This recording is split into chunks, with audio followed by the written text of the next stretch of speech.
She told me my dad flirted with her and demanded I disown him. I played the security footage for her parents, revealing she was actually pregnant by my brother and trying to frame my dad for a payday. Now she's homeless and her family has disowned her forever. My girlfriend sat across from me at our kitchen table with tears running down her face and told me my father tried to kiss her. She said it happened in his garage. She said he cornered her near the workbench. She said he put his hand on her waist and leaned in and she pushed him away. She said she'd been carrying it for 2 weeks. She said she was terrified. She said she needed me to choose her or him. I looked at her face. The tears. The shaking hands. The way she held her arms across her chest like she was protecting herself from something. Every detail was perfect. Every emotion was calibrated. The performance was flawless. And I almost believed it. For about 40 seconds I almost believed that my 61-year-old father. The man who built a deck for my mother every 5 years because she liked a fresh one. The man who coached my little league team and never once raised his voice at a child. The man who cried at my high school graduation and couldn't finish his toast at my brother's wedding. I almost believed that man cornered my girlfriend in his garage. 40 seconds. Then something clicked. Not in my heart. In my head. In the part of me that inherited my father's patience and my mother's ability to smell a lie before it reaches the second sentence. I said, "When did this happen?" She said, 2 Saturdays ago. When we went over for the barbecue. I said, "In the garage?" She said, "Yes. I went in to get ice from the freezer out there. He followed me." I said, "Okay. I need a minute." I went to the bathroom. I closed the door. And I called my father. Not to accuse him. Not to warn him. To ask him one question. I said, "Dad. Do the garage cameras still record?" He said, "Yeah. I upgraded the system last spring." "Why?" I said, "How far back does the footage go?" He said, 90 days. It's on the cloud. Why? What's going on? I said, "I'll explain later. Don't delete anything." He said, "Son. You're scaring me." I said, "Don't be scared. Just don't touch the cameras." My name is Lawson. I'm 28. My father is Hugh. My brother is Declan. He's 30. And my girlfriend of 3 years. Meredith. She was sitting at my kitchen table accusing my father of assault while carrying my brother's baby and planning to extort my family. But I didn't know all of that yet. Not on that Tuesday night. I knew 2 things. My father has cameras in his garage. And Meredith didn't know about them. Let me go back. I met Meredith when I was 25. She was 24. Bartender at a place my friends and I went to on Fridays. She was quick. Funny. She remembered orders. She remembered names. She made you feel like you were the best part of her shift. Tips went up whenever she was behind the bar. Including mine. We started dating after 3 months of flirting over beer taps. She was easy to be with. Low drama. She laughed at my jokes. She got along with my friends. She met my family and charmed every one of them. My mother said, "She's lovely." My father said, "She's got spark." Declan said, "You did good, little brother." Declan. Let me tell you about Declan. Declan is 2 years older. Taller. Better jaw. The one who got my mother's eyes and my father's shoulders. He played college baseball. Had a brief minor league stint before his shoulder gave out. Now he works in sports marketing. Makes good money. Lives 20 minutes from my parents. Sees them more than I do because he's single and I'm not. Declan and I are close. We're close. The kind of close where you don't talk every day but when you do it picks up exactly where it left off. He was my best man at nothing because I never got married. But he would have been. Without question. Meredith and I dated for 3 years. We moved in together at year 2. Normal relationship. Good enough. Not fireworks every night. But steady. Comfortable. The kind of thing you build a future on if you're the building type. I'm the building type. The cracks. Small ones. The kind you notice but don't name. Year 2. Meredith started going to the gym at odd hours. 9 p.m. 10 p.m. She said the late crowd was smaller. She started keeping her phone face down. She started taking calls in the other room. She started mentioning my brother more. Declan said the funniest thing. Declan sent me this meme. Declan recommended the show. Declan. Declan. Declan. I didn't flag it. Because my brother is my brother. Because Meredith is my girlfriend. Because the 2 people I trust most don't betray me. That's what I told myself. Because the alternative was unthinkable. Now. The barbecue. The Saturday she claimed it happened. My parents host barbecues 4 or 5 times a summer. Open invitation. Family. Friends. Neighbors. My father grills. My mother makes potato salad. Everyone brings something. Normal suburban Saturday. This particular Saturday. 2 weeks before the kitchen table accusation. I was there. Meredith was there. Declan was there. My mother was there. A handful of neighbors. Maybe 15 people total. I remember the day clearly. Not because anything felt wrong. Because everything felt normal. My father grilled burgers. Meredith talked to my mother about a recipe. Declan played cornhole with a neighbor's kid. I sat in a lawn chair and drank a beer and felt something close to contentment. At some point Meredith went inside. Or to the garage. I didn't track her movements because I didn't have a reason to. She was at my parents' house. She was safe. She was family.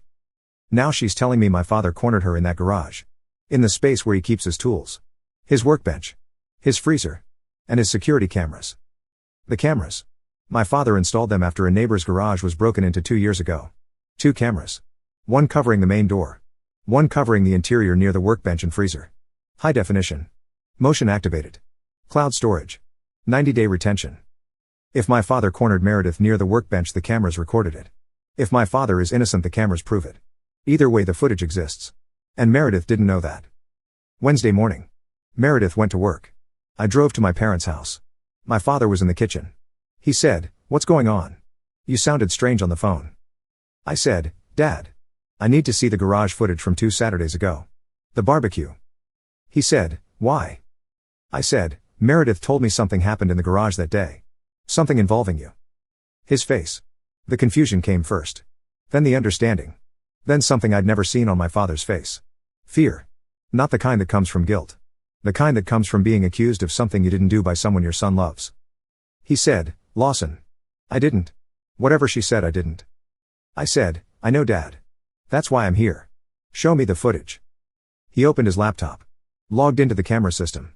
Pulled up the date. Scrolled through the timeline. The barbecue started at 1 p.m. The garage camera showed activity throughout the afternoon. People going in and out for ice. For drinks from the overflow cooler. For chairs stored in the corner. 3:47 p.m.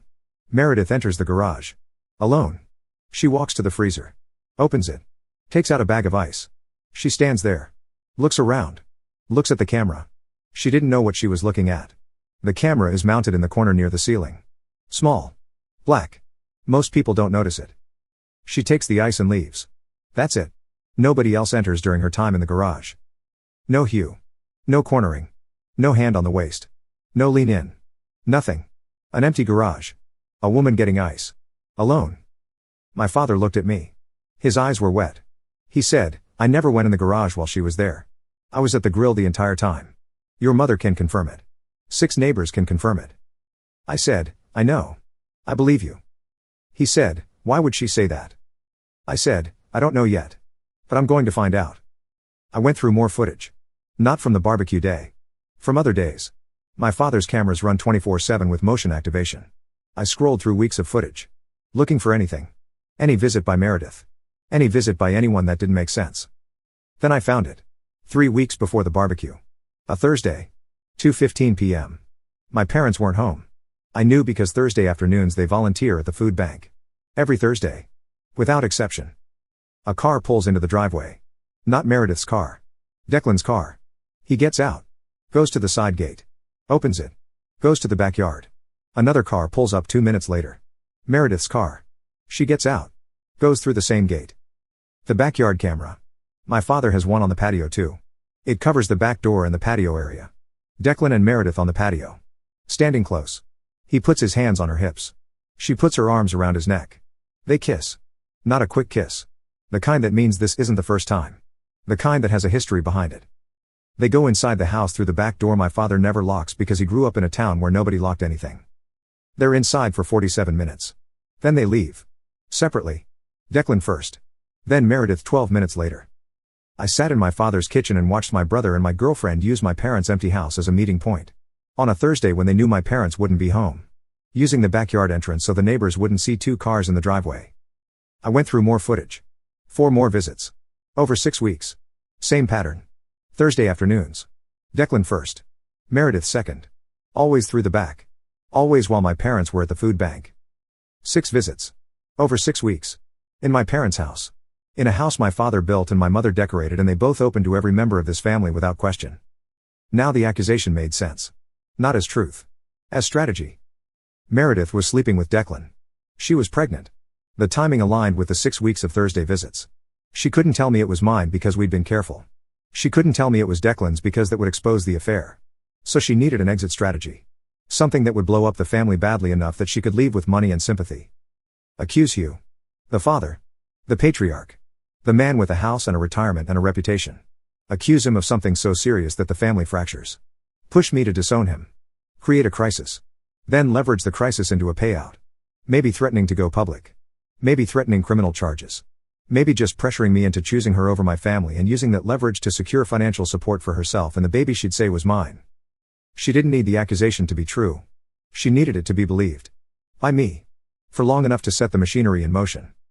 She didn't account for the cameras. I drove home. I sat in the apartment and waited for Meredith to get back from work. She walked in at 6:30. She said, "Hey. How was your day?" "Normal. Casual. The way you greet someone when you're confident the lie is holding." I said, "Good. Hey, can I ask you something about what you told me last night?" She sat down.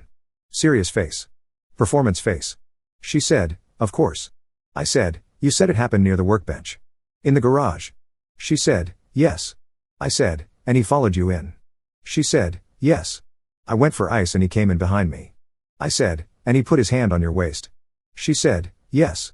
And he leaned in." I pushed him away and left. I nodded. I said, "Meredith. My dad has cameras in the garage." Her face. The performance cracked. Not collapsed. Cracked. A fissure running through the mask. She blinked 3 times in 2 seconds. She said, "What?" I said, 2 cameras. One on the door. One on the interior. They record to the cloud. 90-day retention. I watched the footage from that Saturday. You went in alone. Got ice. Left alone. Nobody followed you. Nobody touched you. The garage was empty except for you. She opened her mouth. Closed it. Opened it again. She said, "The cameras must not have caught it. Maybe it happened in a blind spot." I said, "There are no blind spots. The cameras cover the entire garage. My dad installed them specifically for full coverage. I watched every second of your time in that space. You were alone. For 90 seconds. Then you left." She started crying. Different tears than Tuesday night. Tuesday's tears were a performance. These were real. These were the tears of a person who just realized the script failed and there's no backup. I said, "I also watched footage from other days. Thursdays. When my parents aren't home." The crying stopped. Replaced by something else. Stillness. The kind that comes right before collapse. I said, "You and Declan. 6 Thursdays. Through the back gate.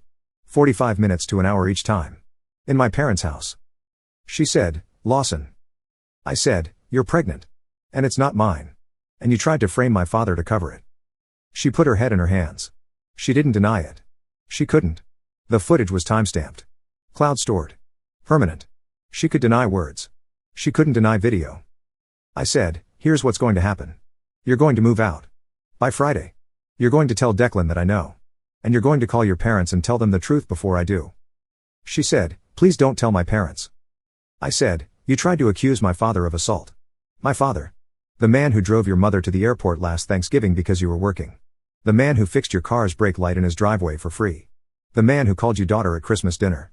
You tried to destroy that man's life for a payday. And you're asking me not to tell your parents. She said, "I was scared. I didn't know what else to do." I said, "You could have told the truth. You could have said you were sleeping with my brother. You could have said you were pregnant. You could have walked away. Instead you manufactured a crime against an innocent man. That's not scared. That's calculated." She didn't respond. She went to the bedroom. I heard her calling someone. Declan probably. I didn't listen. Thursday morning I called Declan. He answered on the first ring. He said, "Lawson. Listen." I said, Don't explain. Don't apologize. Don't tell me it just happened. I have footage. 6 Thursdays. My parents' house. While they were at the food bank. You used their home. Their empty home. To sleep with my girlfriend. While they were feeding homeless people you were in their bed with the woman I was planning to build a life with. He was quiet. Then he said, "I'm sorry." I said, "She accused Dad of assault. Did you know that?" Silence. Long silence. Then he said, "What?" I said, "She told me Dad cornered her in the garage. Tried to kiss her. Demanded I disown him. She was going to use it to cover the pregnancy and set up some kind of financial play." Declan said, "I didn't. Lawson, I swear I didn't know about that. I didn't know she was going to go after Dad." I said, "But you knew she was pregnant." Silence. I said, "You knew. And you said nothing." He said, "I was trying to figure it out." I said, "Figure it out. You slept with your brother's girlfriend in your parents' house on Thursdays while they were volunteering at a food bank and you were trying to figure it out. He didn't have an answer. Because there wasn't one. I said, don't call me. Don't come to my apartment. Don't text. We're done. He said, Lawson. Please. We're brothers. I said, we were brothers. Now we're two people who share parents and nothing else. Friday evening. Meredith hadn't told her parents. I knew because her mother texted me that afternoon and said, hey Lawson. Bring Meredith to dinner Sunday. Making her favorite. Her favorite. Meredith's mother making her favorite meal. For a daughter who was about to be exposed as a liar and a fraud and a woman who tried to frame an innocent man. I didn't go to dinner. I went to her parents' house on Saturday morning instead. Alone. Meredith was at her friend's apartment packing. She'd moved out Thursday night. One day early. I knocked on the door. Her father Gil opened it. He said, Lawson. Hey. Come in. Her mother Pamela was in the kitchen. She said, this is a nice surprise. Coffee? I said, I need to talk to both of you. And I need you to sit down. They sat at the kitchen table. I took out my phone.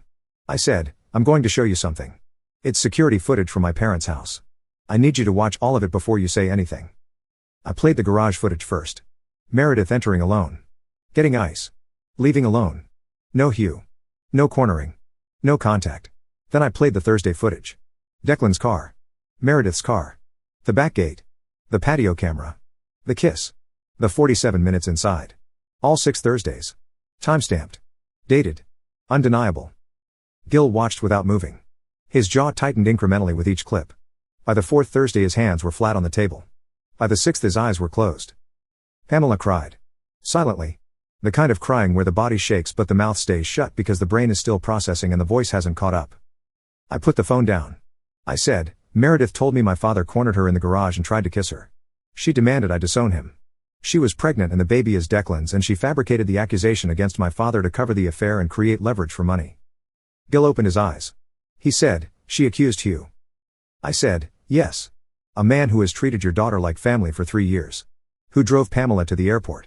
Who fixed Meredith's brake light. Who called her daughter at Christmas dinner. She accused him of assault to frame him for a payday. Gil put his hands on his face. He breathed through his fingers for about 10 seconds. Then he said, Lawson. I don't know what to say. I'm ashamed. I'm sorry. On behalf of my daughter I'm sorry. I said, you don't need to apologize. You didn't do this. Pamela spoke for the first time. She said, where is she?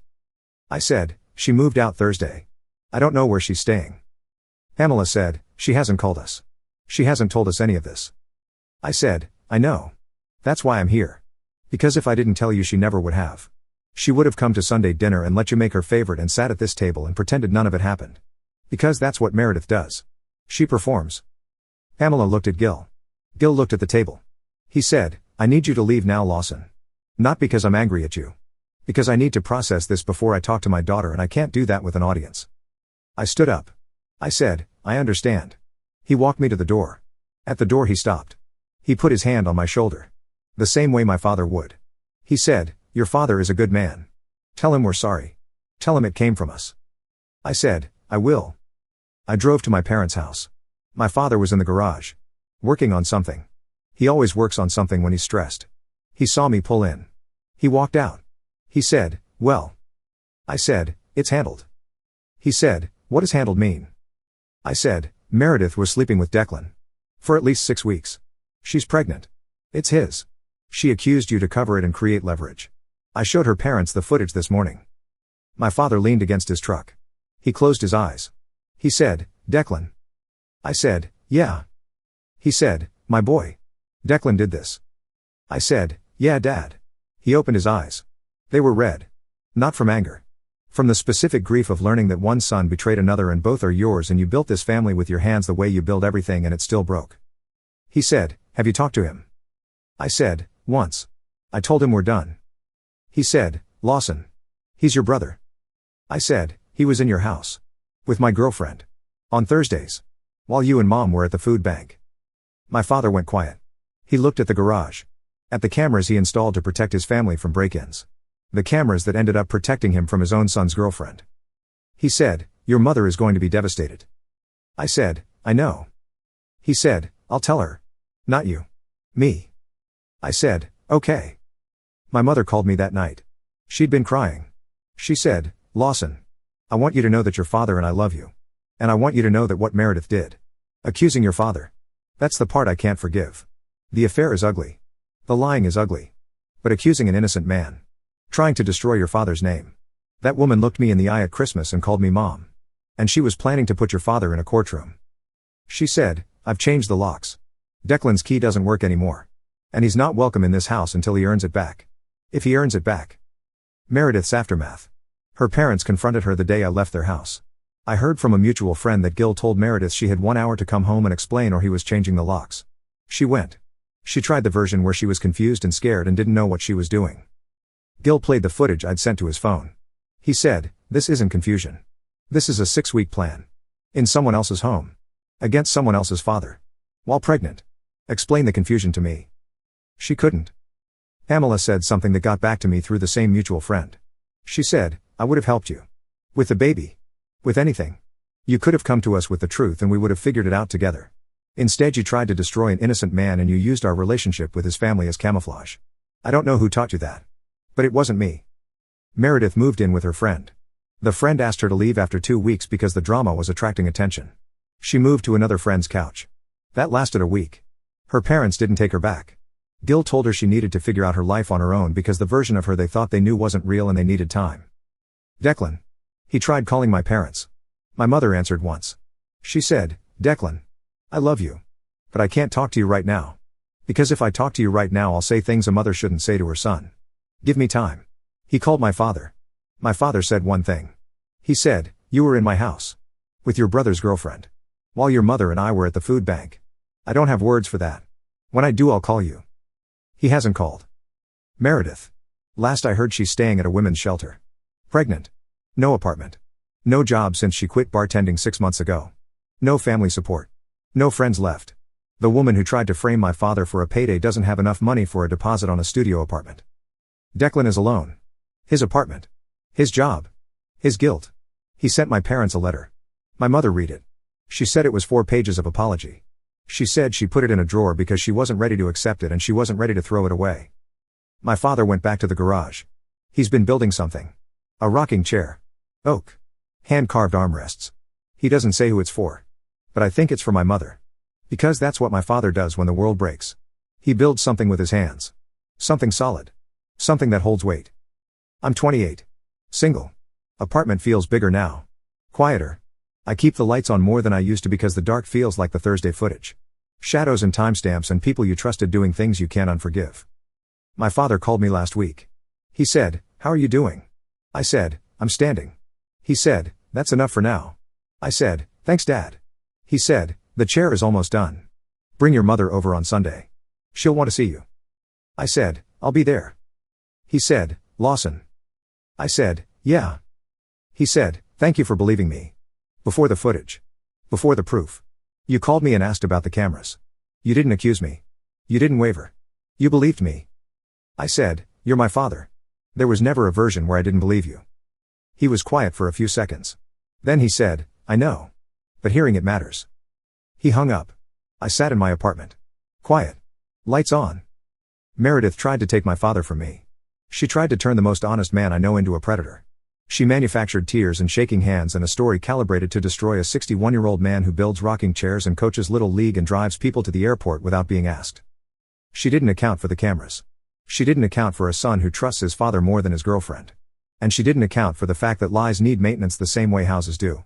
And she's never been good at maintaining anything. My father has cameras in his garage. My brother has a key that doesn't work.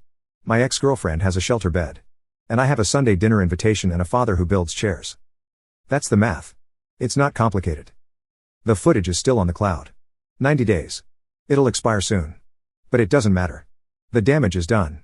The truth is out. And the cameras my father installed to protect his house ended up protecting his name. He built that security system the same way he builds everything. With his hands. For his family. Without knowing he'd need it most from the people closest to him.